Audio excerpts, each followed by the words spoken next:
ऐसा आखिर क्यों कहा जाता है कि नॉर्थ की तरफ सर करके सोने से इंसान मृत्यु की तरफ आगे बढ़ता है? इसे शैतान का दिशा भी क्यों कहा जाता है? ऐसा क्यों कहा जाता है कि नेगेटिव एनर्जीज अट्रैक्ट होते हैं नॉर्थ की तरफ सर करके सोने से? और ऐसा मत मानना कि ये सिर्फ इंडिया में ही माना जाता है। ना ना ना, सिर्फ इंडिया में ही नहीं बल्कि पूरे विश्व में ये नॉर्थ का कॉन्सेप्ट फेमस है। देखो, इसका उत्तर ये है कि हम सब के पूर्वजों को इस बात का अंदाजा था कि धरती के आसपास अपना एक मैग्नेटिक फील्ड है और पूरी धरती एक मैग्नेट की तरह है। यानी मैग्नेट की तरह धरती का भी नॉर्थ और साउथ साइड है। ये सब तो ठीक है, लेकिन नॉर्थ की तरफ सोने से क्या प्रॉब्लम है? तो अकॉर्डिंग टू थ्योरीज, क्योंकि आपके शरीर में भी एक मैग्नेटिक फील्ड है और क्योंकि आपका शरीर भी एक मैग्नेट की तरह है, मैं बैठा हूँ यहाँ पे, मेरे शरीर का भी नॉर्थ और साउथ है क्योंकि शरीर के आसपास भी मैग्नेटिक फील्ड होता है। इसलिए अगर मैं खुद एक मैग्नेट हूँ एट अ बेसिक लेवल और मैं इस पे सो रहा हूँ यानी धरती पे, जो कि खुद एक मैग्नेट है, तो मेरा सर भी नॉर्थ साइड, तो मेरा सर भी नॉर्थ साइड और धरती का भी नॉर्थ साइड। तो जब दो नॉर्थ को पास पास लाते हैं तो क्या होता है?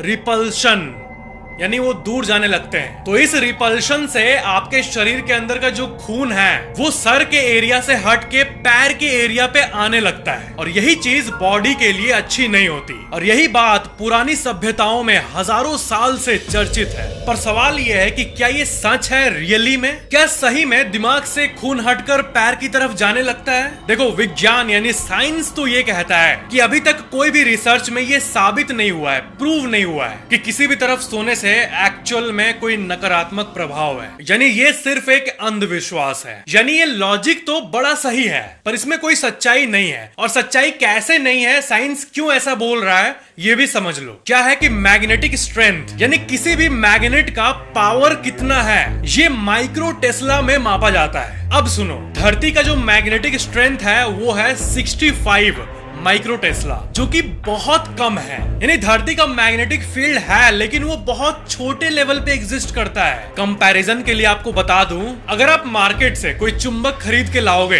तो वही 1000 माइक्रो टेस्ला का आपको मिल जाएगा और आपके फ्रिज के पीछे जो चुंबक लगा हुआ है वही 5000 माइक्रो टेस्ला का होता है, इतना बड़ा। और आपका शरीर का जो मैग्नेटिक पावर है वो 0.1 माइक्रो टेस्ला है। अब समझो, आपके शरीर का magnetic strength 0.1 micro Tesla, 1 micro Tesla का 10 हिस्सा कर दो उसमें एक, इस पूरे धरती का 65 माइक्रो टेस्ला और मार्केट वाले छोटे से चुंबक का 1000 माइक्रो टेस्ला। यानी आपके शरीर का और धरती का जो मैग्नेटिक स्ट्रेंथ है वो ना के बराबर है। और इतना है ही नहीं कि आपका शरीर और धरती इंटरैक्ट करे। 0.1 माइक्रो टेस्ला यानी इतना सा खून को अगर रिपेल कर दे, उससे शरीर में कोई फर्क नहीं पड़ेगा। यानी स्ट्रेंथ इतना कम है धरती के मैग्नेटिक फील्ड का और आपके शरीर का कि इट डजंट मैटर। अब बचपन में जो मैग्नेट खेलने के लिए यूज करते थे वही 2000 माइक्रो टेस्ला का होता था। यानी साइंस पूरी ये रहा कि धरती का जो मैग्नेटिक फील्ड है उसमें दम नहीं है इतना कि वो आपके शरीर के खून को मूव कर सके, और करेगा भी तो नैनो लीटर्स में करेगा, जिसका कोई सिग्निफिकेंस है ही नहीं। ये साइंस तो है